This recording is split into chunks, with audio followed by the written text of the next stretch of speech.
안녕하십니까. 네명버섯돌입니다. 반갑습니다.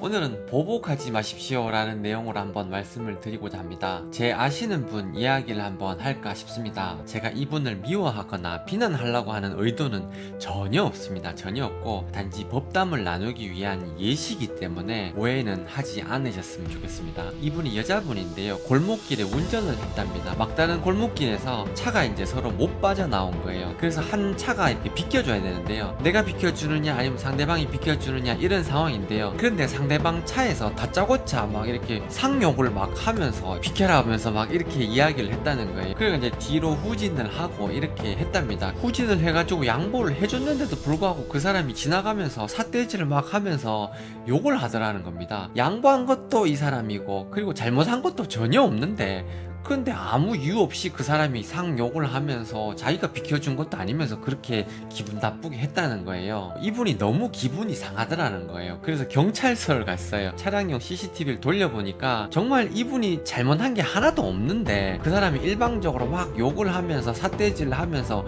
너무 심한 비난을 했다는 거죠. 그래서 경찰서에서도 이분이 잘못한 게 아니고 저 사람이 너무 심하다 이렇게 인정을 했다는 거예요. 그래서 이분이 그 사람을 고소를 한 거예요. 고소를 하려고 그랬는데 사건이 지나고 이틀이 지나면 그게 고소가 안 된답니다. 그래서 고소는 안 되고 경고장은 발부가 가능합니다. 경고장을 발부를 할까요? 이렇게 물어보더라는 겁니다. 그래서 이분이 경고장을 발부해달라고 했대요. 경찰들은 민원이 들어왔으니까 또 어쩔 수가 없지 않습니까? 이런 상황이 있고 이런 증거가 있고 이렇게 욕을 했으니까 그렇게 하면 안 된다, 그렇게 경고장을 발부를 했어요. 그런데 어느 날 공교롭게 그 사람을 그 장소에서 또 만났대요. 근데 그 차가 이 사람을 자꾸 따라오더라는 거예요. 그래서 또 불안했죠. 경고장을 받았으니까 또 화가 나지 않겠습니까? 그 사람 또한. 그래서 이제 그 사람을 자꾸 따라왔나 봐요. 따라오고 도망오고 이렇게 하다가 이제 결국 이렇게 끝나긴 했었는데요, 그 이야기를 제가 전해 들으면서 조금 기분이 좀 씁쓸했다는 거예요. 애초에 경고장을 발부하지 않았으면 어땠을까 하는 아쉬움이 좀 남더라고요. 이야기는 여기서 끝인데요, 제가 왜 이 이야기를 예시를 드냐 하면요, 이 여자분께서 이 이야기를 저한테 할 때는 참 너무 억울하다 이렇게 해서 말씀을 하셨거든요. 왜 저 사람은 아무 이유 없이 처음 만났는데 왜 나한테 그렇게 욕을 하냐 이렇게 말씀을 하셨는데요, 이 이야기의 마지막을 보면 이분이 결국 경고장을 날렸지 않습니까? 이 전체 이야기를 한 발짝 멀리서 이렇게 탁 떨어져서 보면요, 다 이해가 된다는 겁니다. 요 한 가지 일만 보면 이분이 억울한 게 맞거든요. 맞는데 근데 처음과 끝을 딱 보면 이분은 어떤 일을 당했을 때 마지막에 보복을 하는 사람인 거예요. 마지막에 보복을 하는 사람과 마지막에 보복을 하지 않는 사람이 저는 많이 다르다고 생각하거든요. 저는 마지막에 보복을 선택하는 사람과 보복을 선택하지 않는 사람, 이렇게 사람이 두 부류로 나눠진다고 생각을 하는데요, 이분은 마지막에 보복을 선택하는 사람이라는 거죠. 상황은 이것과 다르다 하더라도 마지막에 억울한 게 있으면 이분은 보복을 선택을 하는 사람이라는 겁니다. 그 사실 하나를 깊이 사유하게 되면요, 아, 이 사람 주변에는 보복을 하려 하는 인연이 굉장히 많겠구나 하는 생각이 들었다는 겁니다. 마지막에 보복을 하는 사람은 처음 시작하는데 억울한 일을 당할 수 있다는 말씀을 제가 드리고자 하는 겁니다. 사람이 살다 보면 칼자루를 줄 때가 있고요, 아니면 칼자루를 다른 사람이 줄 때가 있는데요, 내가 이 칼자루를 딱 쥐었을 때 이때 찌르는 사람이 있고요, 이때 찌르지 않고 칼을 내려놓는 사람이 있거든요. 근데 제가 여러분들에게 말씀드리고 싶은 거는 내가 칼자루를 쥐었을 때 칼을 내려놓을 줄 알아야 된다는 겁니다. 내가 칼자루를 쥐었을 때 칼을 찌르는 순간 결국 언젠가는 또다시 내가 칼에 찔리게 돼 있다는 겁니다. 수많은 깨달은 사람들이 그렇게 말씀을 하셨어요.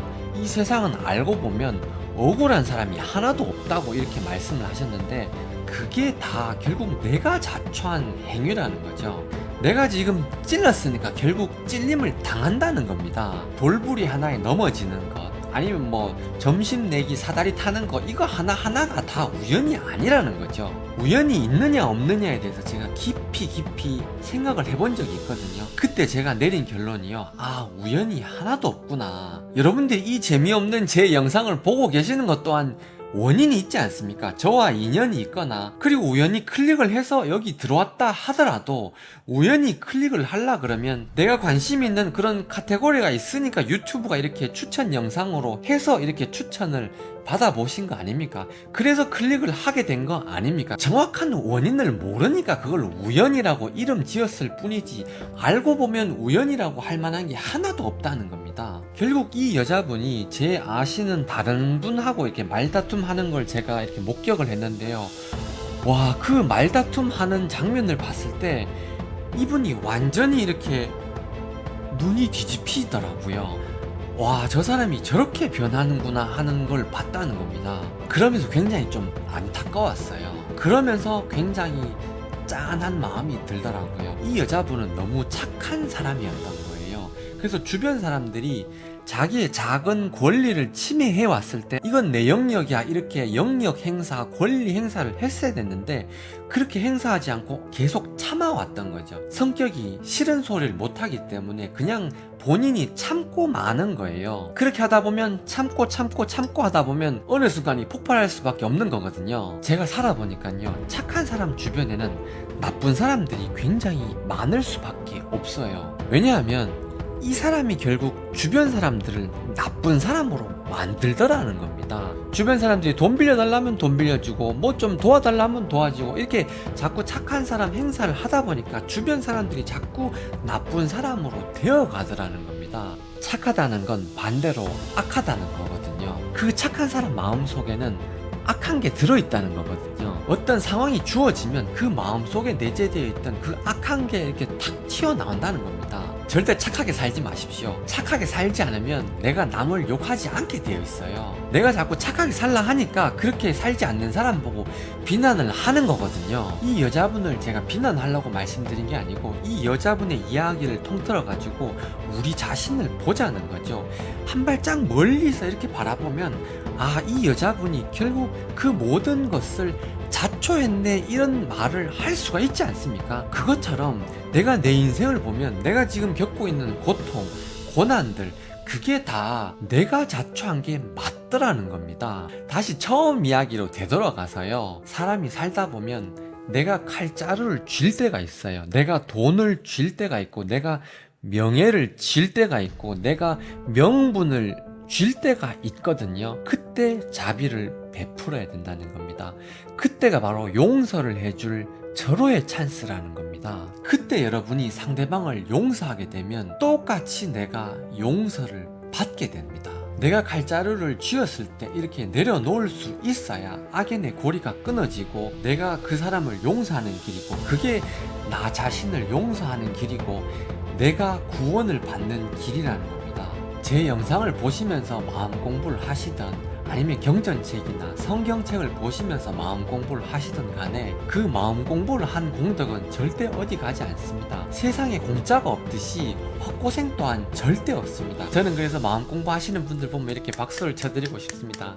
제 영상을 끝까지 봐주셔서 감사하고요. 구독과 좋아요는 저한테 큰 힘이 됩니다. 행복한 한 주 되십시오. 명버섯돌이었습니다. 감사합니다.